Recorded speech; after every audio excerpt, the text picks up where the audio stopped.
घेणार आहोत सराव प्रश्नपत्रिका।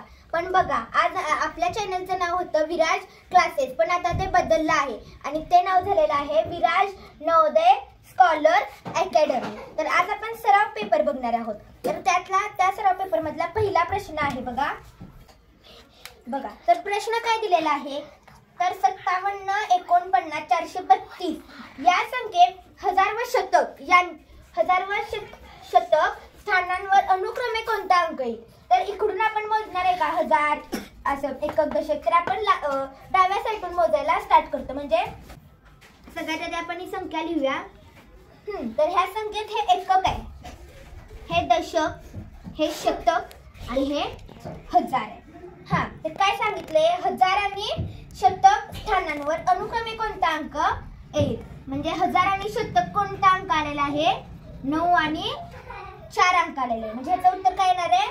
अनुक्रमे 9 आणि 4 येणार आहे। आणि तर कोणती सम पण असू शकते आणि मूळ पण असू शकते।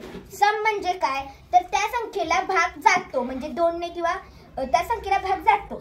आणि मूळ म्हणजे काय, त्या संख्येला भागच जात नाही, म्हणजे ती कोणत्याही पाड्यात नाही। जसं की 5, 7 ही कुठल्या पाड्यात आहेत का? नाही, त्याला फक्त एकच भाग जातो, त्याला मूळ संख्या म्हणायची आणि ती पाड्यात नसते त्याला। तर काय येणार आहे तर 10 ही समसंख्या आहे, पण मूळ संख्या आहे का? नाही, म्हणजे हे येऊ शकत नाही। 4 समसंख्या आहे पण मूळ संख्या नाही का? तर ही 2च्या पाड्यात आणि 4च्या पाड्यात आहे। 2 ही मूळ संख्या आहे का?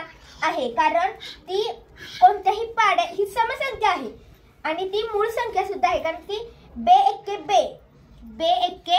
बे म्हणजे त्याला फक्त एकनेच भाग जातो ना।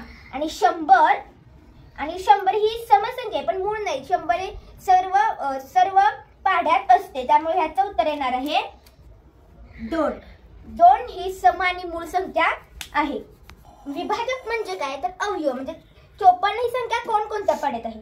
तर 54 ही संख्या 1च्या पाड्यात आहे, 54 ही संख्या 2च्या पाड्यात आहे, 3च्या सुद्धा आहे, कारण 3 ने सुद्धा याला भाग जातो। म्हणजे बघा 5 आणि 4 9, म्हणजे 3 ने सुद्धा याला भाग जातो।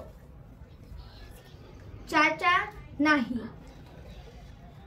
5च्या नाही, त्याच्यानंतर 6च्या आहे, 6 9 54, 7च्या नाही, 8च्या नाही, मग 9 पासून मग आहे तसं ते स्टार्ट होणार। मग कोणत्या पाड्यात आहे?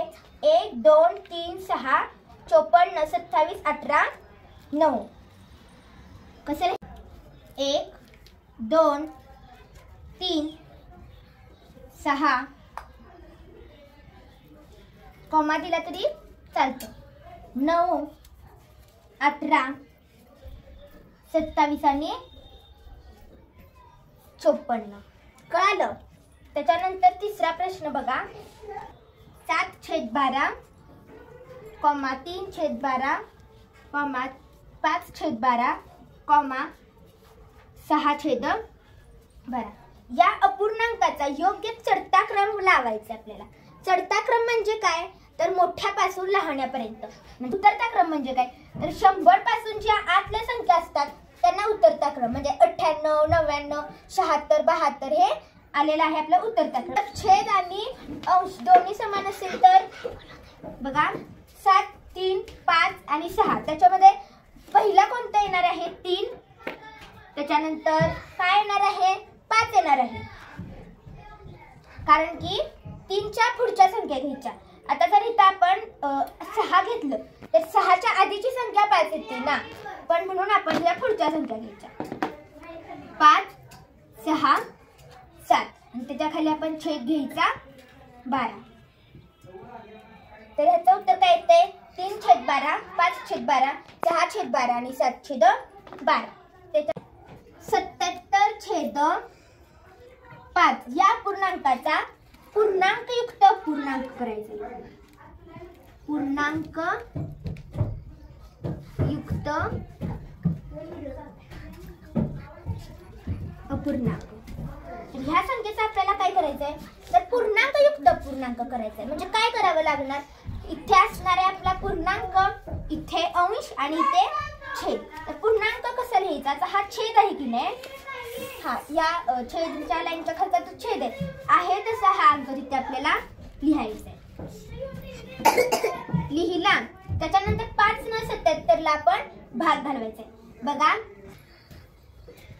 5 एके 5 राहिले 2, 27 आलं. 5 5 25 आलं, राहिले 2. म्हणजे जी वरची संख्या येते की नाही, म्हणजे जे उत्तर येतं भागून ते आपल्याला पूर्णांकात लिहायचंय. म्हणजे इथे 15 आहे. आणि जे राहिलेलं बाकी भागून जे राहतं की नाही ते आपल्याला अंशात लिहायचंय. म्हणजे कसं वाचणार, 15.2/5 किंवा 15.2/5. म्हणजे याचं काय, हे कशात रूपांतर केलं तर आपण अपूर्णांकयुक्त पूर्णांक मध्ये केलं. आणि हे काय आहे, छेदाधिक अपूर्णांक. 25 पैशांची 80 नाणी. आणि काय सांगितले तर एवढी नाणी एवढे पैसे देऊन आपल्याला 5 रुपयांच्या, तो दुकानदार आपल्याला 5 रुपयांची किती नाणी देणार आहे. तर 1 रुपया म्हणजे किती, तर 100 पैसे. बरोबर. तर इथं आपल्याला 25 पैसे सांगितले. म्हणजे 25 पैसे म्हणजे किती नाणी येणार, 4. म्हणजे 25 पैशांची 4 नाणी. 25 ने 4 ला गुणलं 100 आलं. आणि त्याच्या बदल्यात आपल्याला 80 रुपयांची किती नाणी भेटतील, 25 पैशांची 80 नाणी सांगितले. म्हणजे 4 गुणुले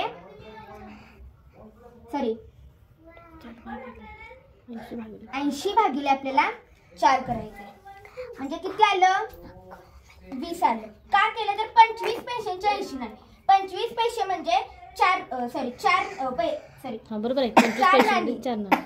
नाणी. म्हणून 4 नाण्यांना आपण 80 नाण्यांना भागायचं. म्हणजे किती नाणी होणार, 20 नाणी. पण आपल्याला 5 रुपयांची किती नाणी येतील म्हणून सांगितले. 20 रुपयांची नोट नाही सांगितली. 5 रुपयांची किती नाणी म्हणजे डॉलर किंवा ते रुपया किती येणार. म्हणून आपण 20 भागिले 5 करूया 4. आपल्याला किती नाणी येतील, तर 4 नाणी येतील. 50 मापाच्या कोणाला काय म्हणतात. 50 मापाचा कोण काय असतो, लघुकोन. कसा बरं, 1 पासून ते 90 अंशापर्यंत हा लघुकोन असतो. म्हणजे बघा हा असा असा असा असा हळूहळू वाढत हा असा होतो. असा म्हणजे हा काय झाला, असा फक्त एवढाच, हा रेषा नाही.